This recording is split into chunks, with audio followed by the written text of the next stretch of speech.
Wiggy, wiggy, oh, wiggy, oh, wiggy, oh. Hold up, wiggy, oh, wiggy, oh, Cause that wiggy, bitch go oh, wiggy. pew when I shoot, it's on mute. That bitch go pew when I shoot, it's on mute. Ini nih guys, kelompok yang ngebahas Keraton Yogyakarta. Kita lihat yuk ada siapa aja.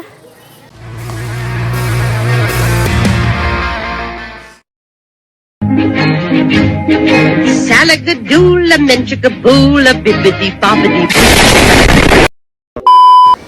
Keraton Yogyakarta berdiri pada 1755, hasil dari perjanjian Gayanti. Keraton ini menjadi salah satu cikal bakal dari adanya pemukiman di Yogyakarta. Saat ini Keraton Yogyakarta sedang dipimpin oleh Sultan Hamengkubuwono X. Keraton Yogyakarta memiliki beberapa fungsi utama. Selain sebagai tempat tinggal resmi Sri Sultan dan keluarganya, keraton juga memiliki fungsi sebagai pusat kebudayaan Jawa, serta tempat penyimpanan warisan sejarah dan tradisi. Keraton juga menjadi daya tarik bagi wisatawan lokal dan mancanegara. Keraton Yogyakarta memiliki peran penting sebagai pusat kebudayaan Jawa, sebagai tempat tinggal resmi Sultan dan keluarganya, serta sebagai simbol kekuasaan dan legitimasi. Keraton juga memiliki Macam tak betul je budak ni. peran dalam melestarikan kebudayaan, seni, tradisi, dan upacara adat Jawa, seperti tari, musik gamelan, serta berbagai upacara lainnya. Nah guys, selanjutnya itu ada pembahasan konsep arsitektur dan tata ruang di Keraton Yogyakarta nih guys. Keraton Yogyakarta itu ya guys, bentuknya sangat unik. Kenapa? Karena memanjang vertikal, yaitu dari utara hingga selatan. Nah, di wilayah keraton ini terdapat banyak wilayah, yaitu ada 7 wilayah. Yang pertama yaitu di wilayah A, ada wilayah yang namanya Pagelaran dan Siti Hingilor. Nah, wilayah ini terdapat 3 bangunan, yaitu yang pertama Bangsal Pagelaran, Bangsal Siti Hingil, dan Bangsal Mangunturun Takil. Nah, selanjutnya ya guys, ada wilayah B. Wilayah B ini yang namanya adalah Kamandungan Lor. Nah, Kamandungan Lor ini hanya terdapat satu bangsal, yaitu Bangsal Pancaninti. Nah, selanjutnya di wilayah ke-C ada yang namanya bangsal wilayah Sri Manganti. Di wilayah Sri Manganti ini ya guys, terdapat dua bangunan, yaitu Bangsal Sri Manganti dan Bangsal Irajumas. Nah guys, selanjutnya itu ada wilayah Kedaton. Ini wilayah yang tengah guys. Nah, di wilayah Kedaton ini ya guys, terdapat beberapa bangunan, yaitu ada 6 bangunan. Nah, di 6 bangunan ini ya guys, namanya ada Keraton Kilen, Keputren, Gedong Prabayakan, Bangsal Kencana, Bangsal Manis, dan Bangsal Kasatriyan. Selanjutnya guys, ada wilayah E, yaitu wilayah Kamagangan. Nah, di wilayah Kamagangan ini ya guys, hanya terdapat satu bangsal, yaitu Bangsal Kamagangan. Kemudian selanjutnya ini sudah termasuk di wilayah selatan guys. Nah, di wilayah selatan ini ada yang namanya Kamandungan Kidul, yang artinya Kamandungan Selatan. Beda ya sama Kamandungan Lor yang artinya Kamandungan Utara. Nah, Kamandungan Kidul ini terdapat satu bangsal, yaitu Bangsal Kamandungan. Nah, kemudian sampai kita di ujung Bangsal Selatan, di wilayah selatan. Di wilayah selatan ini ada yang namanya dipanggil Siti Hingil Kidul. Nah, di Siti Hingil Kidul ini terdapat satu bangunan, yaitu yang namanya Gedong Sasana Hingil Dwi Abad. Oke guys, masih banyak materi yang lain. Kita langsung cus ya.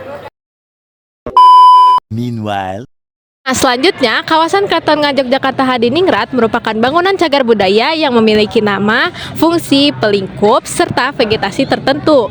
Serangkaian ruang-ruang terbuka yang ada di dalam keraton disebut sebagai pelataran. Setiap pelataran dihubungkan oleh regol atau gerbang yang merupakan pembatas antara satu pelataran dengan yang lainnya. Bangunan yang berada pada masing-masing pelataran terdiri dari 2 tipologi. Tipologi yang pertama yaitu bangsal, yang dimana memiliki deretan tiang sebagai struktur penyangga atap. Yang kedua yaitu tipologi gedong, yang dimana dia memiliki struktur penyangga atap berupa bidang dinding. Bidang dinding tersebut terdiri dari 2 material, yaitu konstruksi kayu dan juga batu bata.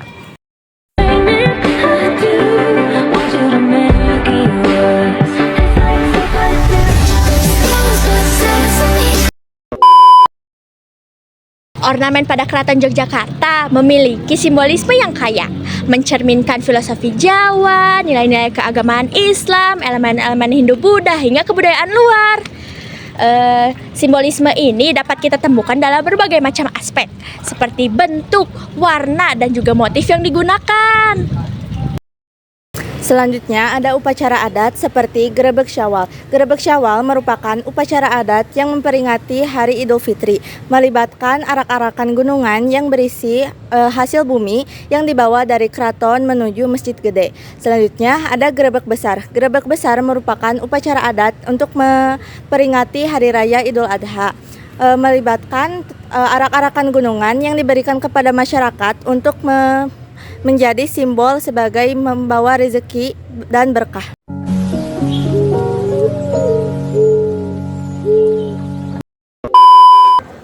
Selanjutnya ada Grebek Maulud, yaitu upacara adat yang memperingati hari lahir kelahiran Nabi Muhammad SAW. Lalu ada seni tradisional di Keraton Yogyakarta seperti tari serimpi, tari bedaya, wayang kulit, dan juga gamelan. Selanjutnya ada filosofi dari Keraton Yogyakarta. Yang pertama ada Hamemayu Hayuning Bawana, yang artinya mempercantik keindahan dunia. Filosofi ini mengajarkan agar manusia hidup untuk menjaga keseimbangan dan keindahan dunia baik lahir maupun batin.